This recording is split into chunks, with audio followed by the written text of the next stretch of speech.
السلام عليكم ورحمة الله تعالى وبركاته. مشاهدينا الكرام، مرحبا بكم في القناة ديالنا وديالكم على قناة سيمو سبور. اخوان ديالنا، قبل ما نبداو هذا الفيديو هذا اللي صراحة كيستحق المشاهدة، الناس اللي مشتركينش في القناة يشتركوا معنا ويفعلوا زر الجرس باش يتوصلوا دائما بكل جديد، وكذلك ما تنساوش خليو لنا الآراء ديالكم في اسفل التعليقات. والاخوان، ما غاديش نطول عليكم، ما غاديش نحرق لكم المراحل، غادي نخليكم مع شنو قال الاعلام المصري على الخساره امام المنتخب الوطني المغربي المحلي بهدفين لصفر. فالمنتخب المغربي المحلي كيفوز على المنتخب المصري المحلي بهدفين لصفر. هادشي اللي خلى الاعلام المصري ما يعجبوش الحال، قرباله في البلاطو. واش حنا ديما غادي نبقاو نخسروا مع المغرب؟ بجميع الفئات خسرنا امام المنتخب الوطني المغربي. يا اخوان، ما نطولش عليكم، دوزو نيشان الفيديو نكتشفوا كاملين باذن الله تعالى، ونتلاقاو في النهايه ديالو ان شاء الله. لكن مش طبيعي يا جماعه ولا منطقي ان احنا نخسر من المنتخب الاولمبي، ونخسر منتخب الناشئين، ونخسر منتخب الشباب، ونخسر منتخب الكره الشاطئيه، ونبقى بنتعامل مع الموضوع على انه حاجه عاديه او ان هي صدفه. معلش، ده هي بس حظنا اليومين دول مش كويس. لا، مش قصه مش كده. انا مش عارف ايه حكايه المغرب معانا. طبعا المغرب ربنا يكرمهم، يعني هو ناس ماشيه بتخطيط جيد جدا، بتتكلم على رابع عالم منتخب. بس اللي اقصده يا جماعه، اكيد لازم نقف كده وقفه ونعرف ان اللي بتعمله المغرب ده مش وليد الصدفه.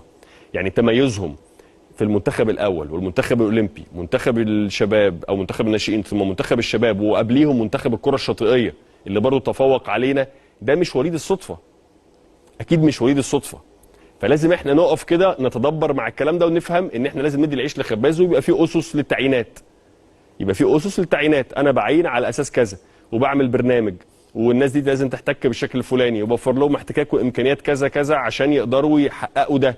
وابقى باصص لقدام، مش باصص تحت رجليا. انا همشي كمان 4 سنين، هيجي مجلس بعديا يعمل ايه؟ احط النهارده انا الخطه دي عشان اللي يجي بعديا يكمل، وهكذا.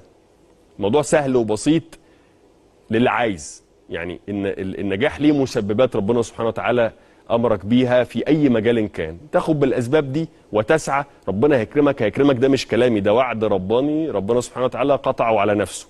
ان لا نضيع اجر من احسن عملا. انت اسعى واعمل اللي عليك وخد بالاسباب، هتلاقي توفيق ربنا نزل عليك. امتى بقى؟ دي بتاعت ربنا، بس هيجي. بس اعمل اللي عليك.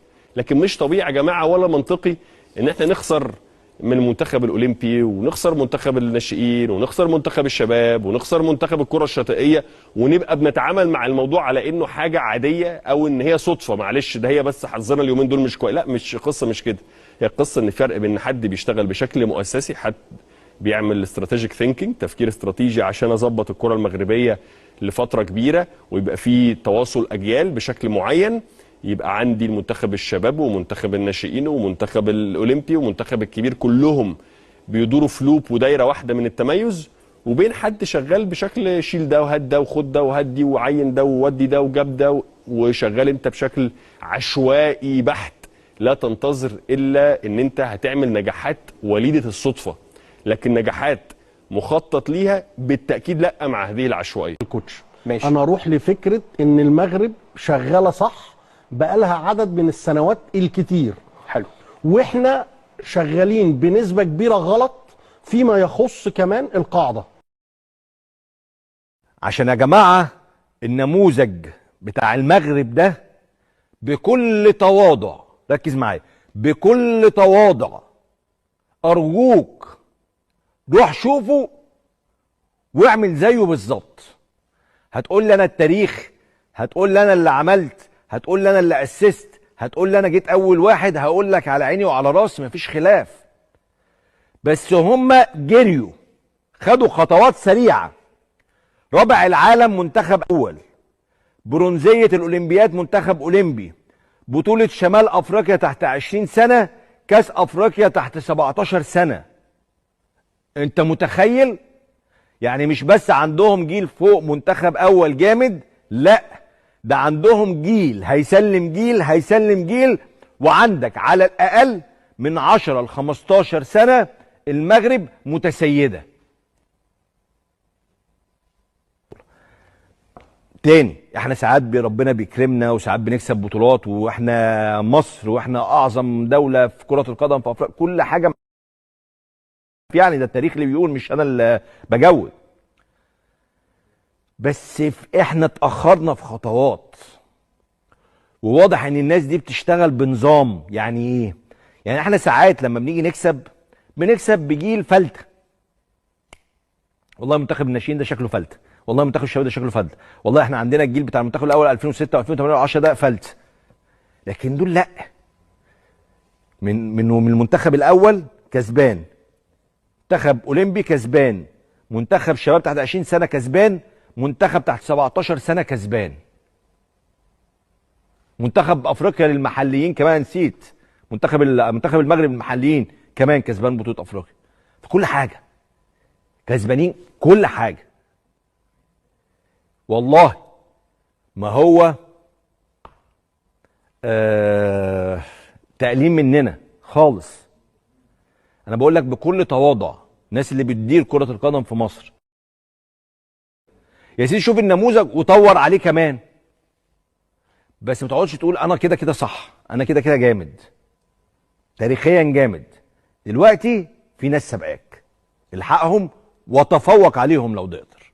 قدرت تلحقهم بس خير وبركه، قدرت تتفوق عليهم يا سيدي، لكن ما تقعدش تقول لي انا جامد، مش قوي.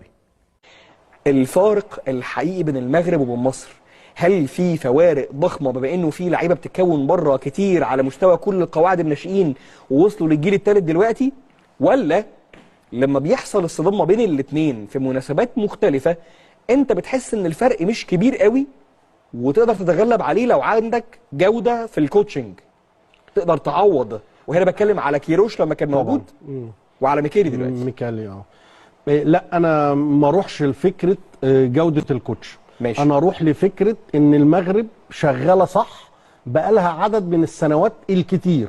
حلو. واحنا شغالين بنسبه كبيره غلط فيما يخص كمان القاعده. هنا الجاب بيوسع، عمال يوسع. لما بتروح للدرجه الاولى انت في الاخر جايب محمد صلاح من ليفربول، جايب مرموش، فرق ما بتبقاش الفروق واضحه. مش منتخب المغرب الكبير هيدينا 5 أو 6. كل حاجه في كره وارده، لكن حلو. انا بقول لو لعبنا 5 6 مباريات مش هنخسر كده. لكن على المستوى الصغير لا، احنا شغالين غلط، وقلنا مره واثنين وثلاثه واربعه يا جماعه مربط الفرس. والحاجه اللي هتعديك في حته ثانيه خالص ان انت تفتح باب الاحتراف من السن الصغير، وقلنا الكلام ده على اتحاد الكوره. حتى مهندس هاني ابو ريده بالقايمه طبعا مبروك. خلاص مشاهدينا الكرام، رجعنا لكم جديد. كنكون وصلنا النهايه ديال الفيديو. اللي عجبكم الفيديو خليو معكم واحد لايك، كومونتير اسفل التعليقات. كذلك الناس اللي ما مشتركينش في القناه فيشتركوا معنا ويفعلوا زر الجرس باش يتوصلوا دائما بكل جديد. كما شفتوا معنا قرباله في الاعلام المصري حول الخساره ديال المنتخب الوطني المصري المحلي امام المنتخب الوطني المغربي بهدفين ل0. مباراة اللي تعتبر ودية، لكن يعني في الإعلام المصري فما كتعتبرش يعني هزيمة غير هكاك وصافي. فيعني فكرتهم في أولمبياد باريس اللي فاز فيها المنتخب المغربي ب6-0. هادشي اللي خلى ان الاعلام يخرج بهذه التصريحات الناريه على ان ما عجبهمش الحال بسبب الخساره امام المنتخب الوطني المغربي اللي يعني يلاه كيستعد يعني باش انه يدير واحد التشكيله في يعني في المنتخب باش انه تعطينا شي منتخب يعني اللي غادي ننافسوا به في يعني لاكوب كاس العرب المقيم يعني بقطر على ما اظن. فكل توفيق للمنتخب الوطني المغربي، كذلك كل توفيق لاخواننا المصريين.